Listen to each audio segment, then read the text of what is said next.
On the Fringe with Dan RadioStyle. Hope everybody out there is having themselves a great day. Going to start into the Q post at 3972. This is a really interesting post and really important to keep in mind. Think then, think now. Now, the 1540, we're not going to play this as a YouTube video. I don't want to get in trouble for it, but knowingly. So this was back in December of 2016. Obama's talking about how the FBI and the way the DNC was hacked and the way that Hillary's emails were hacked and how everybody knew it was Russia, they were already painting the picture that Trump even knew that all of this was happening. Now, interestingly, just a little something I want to point out, Seth Rich coincidentally passed away in July of this very same year, well before this issue. So they knew exactly where the DNC hacks actually were. At least if you follow some of that WikiLeaks story about Seth Rich possibly being involved, and that the actual hack would have been an internal hack, because there's no way that bandwidth, they could have pulled down the information as quickly across the Atlantic. There's just no way they could have done it. There's a number of tests that were provided and done. So something happened there that maybe it's not quite what they're saying. So knowingly, they were already painting the picture. It's very interesting. Who trained and supplied ISIS? Keep this question in mind. What if HRC won? Who destroyed ISIS? Trump did, right? Knowledge is power. It's a very interesting thing here. So let's give this a listen. This is from April 16, 2020. As I've said before, this aspect of our strategy was moving too slowly, but the fall of Ramadi has galvanized the Iraqi government. So with the additional steps I ordered last month, we're speeding up training of ISIL forces, including volunteers from Sunni tribes in Anbar province. Speeding up training of ISIS forces. Yeah, that's where they came from. Exactly. They were fighting against Al-Qaeda. And if you kind of look at the way things played out, ISIS was supposedly our freedom fighters. Turns out ISIS turned against us and began to bite the hand that fed. And Trump put a stop to that. So it's very interesting how these things are playing out. So a lot of people are saying nothing's happening. Things are happening. The future proves past. They're giving enough rope to allow people to hang themselves, if you will. It's a process. You can't just do it quickly. And plus, you've got to keep the other half of the country on board while you're doing this. It will be your choice whether you want to know. This one's actually pretty powerful as well. This is Jack posting from Twitter. Again, this is so weird what these people are doing. They do it outwardly, and I think they kind of have to a degree. I mean, David Wilcox, somebody that I've followed too, and he talks a lot about how they've got to put the symbolism right in front of you. Q frequently talks about how symbolism is going to be their downfall. It's a very interesting play of words and how these things are coming out. But making the good pasta, that's just weird phrasing, unless it is as sinister as they say. Reading through some amazing parts of the satanic verses. Oh, well, that's a good joy book for the family, right? The golden thread begins to intertwine. I don't know what's going on with these sick people, but they are exactly that, sick. And that seems to be said frequently. Got another weird post. But first off, clear your mind, heal, Q. There seems to be a tie-in up here. If you see CHQ, there's a little tie-in to those first three letters. And if you look up at this word here, hydroxychloroquine, that's kind of how those letters work, isn't it? Just a little bit out of order. Some would say that's an interesting thing. Also, this post, I'm not 100% sure what's going on. There's two of these, and all it is a circle that comes in, spins, rolls, and never becomes a Q. I don't know about any of you guys if you're waiting for it to become a Q. No, never does. But interesting, just one of them. We've got another similar video that's going to pop up down over here, oddly, that comes into play. Now, one thing to point out, this is basically a 3D Mobius strip, and that, to me, struck me as interesting. A Mobius strip is essentially a strip of paper, like you could have a perfect circle, you cut it, and then you twist it a half turn and tape it back together, and essentially creates a solid that's impossible, or what's called a twisted cylinder, or a one-sided, non-orientable surface obtained by cutting a closed band into a single strip, giving one of the two ends that produce a half a twist, and then attaching the two ends back together again. So this is a three-dimensional Mobius strip, which you could never make this object in real life because no surface can be twisted. Wood can't be twisted like that. I had a very good friend that was trying to make one of these, in fact, an excellent woodworker, and he kept trying to figure out, he did it cheating, but not through an actual solid piece of wood. So, again, something strange to keep in mind on that one, but clear your mind. And again, if you watch it, it's a circle with some noise in the background. Might bring peace to you. Anywho, worth tracking. This is actually a very interesting story over here. Laura Ingram gets into a discussion with this Dr. Stephen Smith, an infectious disease specialist, on how the testing and use of the hydroxychloroquine with the azithromycin combo, or the Z-Pack, to say it much easier, is actually working out very well. Let's take a listen to this.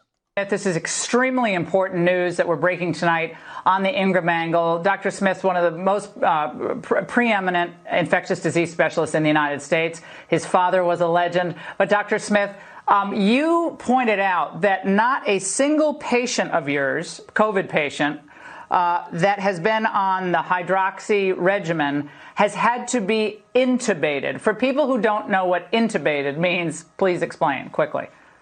Yeah, so intubated means you're in respiratory failure and you have to be put on a ventilator. Intubation means actually putting the tube down into your trachea and then you're placed on a ventilator for support, respiratory support. We've had, I mentioned, the 20 intubations. Over most all of them occurred in the first 2 days. More importantly, no person that has received 5 days or more of the hydroxychloroquine and zithro combination has been intubated. The chance of that occurring by chance, according to my sons, Leon and Hunter, who did some stats for me, are 0.000 something. It's ridiculously low depending on how you look at it. Yeah. It's ridiculously low no matter how you look at it. We worry about selection bias in this situation, but I cannot think of a reason why, if all else is equal, why people that have received 5 days or more, or even 4 days or more, of this hydroxychloroquine azithro regimen wouldn't get intubated. In other words, if the regimen didn't work, why would it just be the people that didn't get nearly complete the regimen? Most of the So yeah, exactly. He's talking about how the people that were getting this regimen were having way quicker health healing situations. So it's a very, very cool little article. Again, all these links are below. Cut it a little quick. Sorry about that, but it was getting weird with the audio, and I think that was on their side. But either way. So worth tracking, keeping an eye on how this is all playing out. Again, hydroxychloroquine and azithromycin, or the Z-Pack, taken together, have a real chance to be one of the biggest game changers in the history of medicine. A lot of people are speculating that this could potentially have other... it has the ability, potentially, to help with other symptoms, to sort of anti-inflammatory or any sort of weird responses from the bodies that are along that kind of swelling or inflaming side of things. It tends to have a very strong effect on that. So they're seeing that it might very well help with many other things. I'm trying to carefully choose my words. But the FDA has been moving mountains, apparently, so thank you. He's saying hopefully they will both. H work better with A.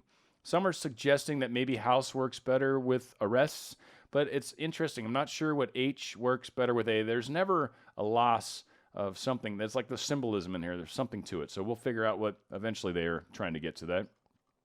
In reality, they're not after me. They're after you. I'm just in the way, and thank goodness he is. Let's post from 3978. And then on 3979, we kind of talked about this a little bit, the CHQ. So again, they're just trying to point out the fact that chloroquine is probably going to be helping out in a lot of ways.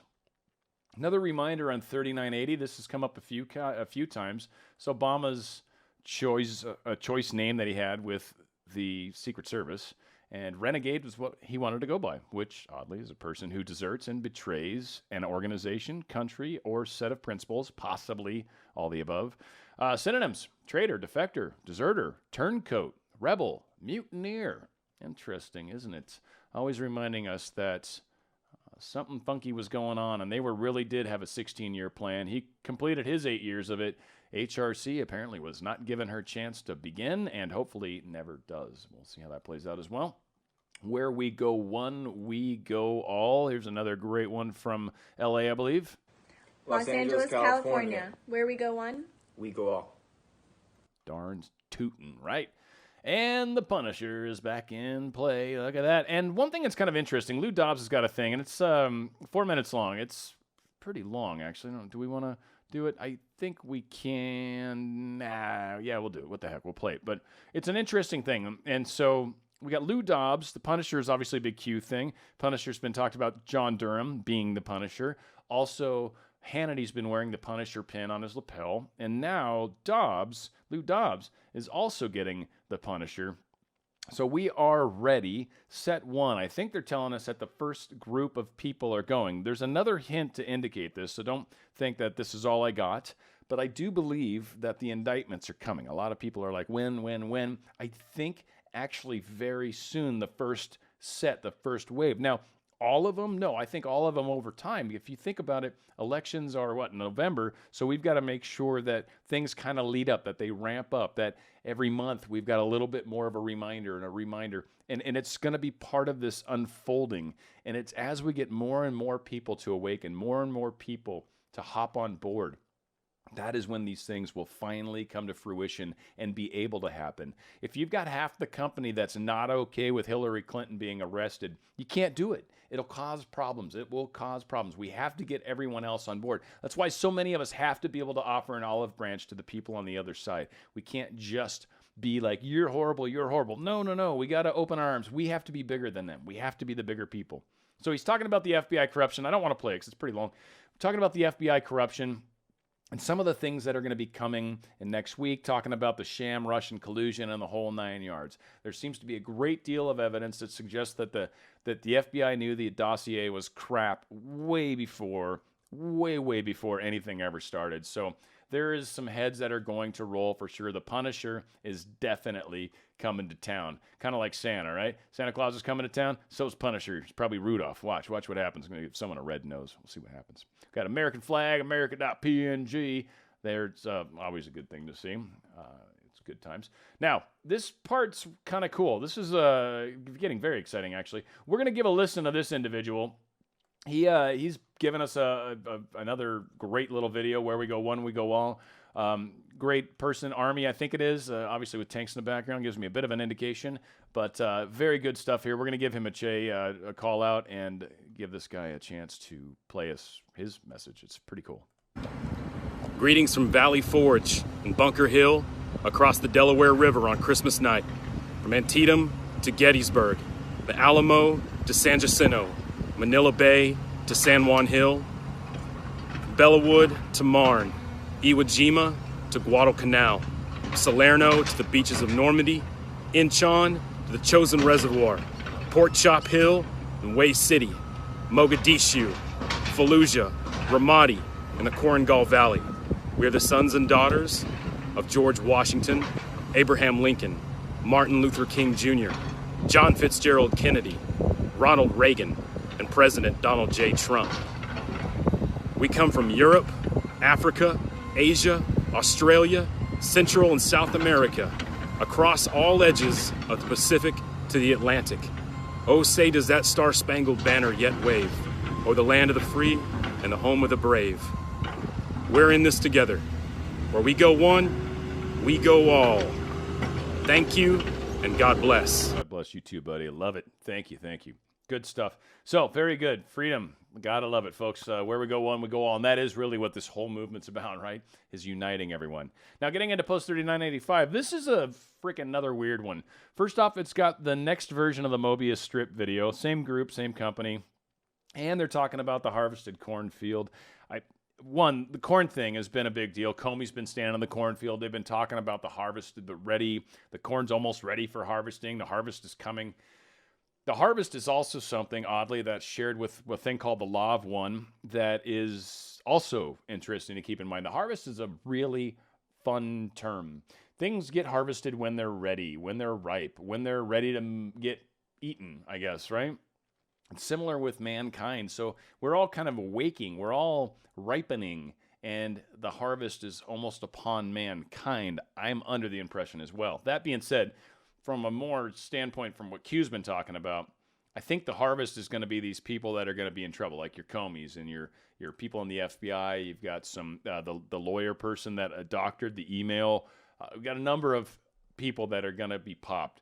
The first arrests or indictments are coming. Again, probably that person, that lawyer, I would be so surprised if they're not one of the first. And then maybe we'll get like an initial FBI person or someone along the way. But I think they're going to come out with the first set, as they put it in brackets. And I don't think you'd say set if it was just one person. So I think there's going to be a couple at least. So let's see how it kind of plays out. Post 3986, ex-military here, Q. Please don't let us down. We are willing to die then and still willing to die now. Do us proud, please. For God and country, brother, Q. And thank you all for your service. I can't say that often enough, and I will continue to say that. So God bless for all of you. I love it. So another great post. This one here is quite interesting to me. One, there's many that are suspicious that this could be linking back to one if by land and two if by sea. We've got these two lanterns that were supposed to be placed in a Boston church tower to warn his Confederates that the British were on the move. This is the infamous story of Paul Revere's Ride, and it was done by Henry Wadsworth Longfellow. And this is what many people are suspicious that this is signifying. Now, the other side of it, and why I believe the countdown has finally reached 0, is a while back there was a post with a picture that had 5_4_3_2_1_.jpg. I believe this is the last part of the countdown. This is the _.jpg. This is the final step. Whatever happens is the next thing is indictments. Whether it's one person, two people probably or more, but I'm not sure how many are coming. But something within this next week would make sense. Again, not making predictions. All I'm trying to do is just say, here's what we're being provided. This is a neat little coincidence. Don't believe in coincidences, but we don't know for sure. We're going to have to wait and see. Long story short, I think things are coming. I definitely see this as an indication. And the Revolutionary War, that's when Paul Revere ran. The Revolutionary War, when we fought for our independence. Independence from England at the time, but really I think possibly the same thing we're fighting from independence now eventually got control of this country again, and here we are having the same war once more. I think this is the Paul Revere of our today. And the indictments will be the shot heard round the world. Stay strong, Patriots. God bless. I love you. It's on the Fringe with Dan RadioStyle.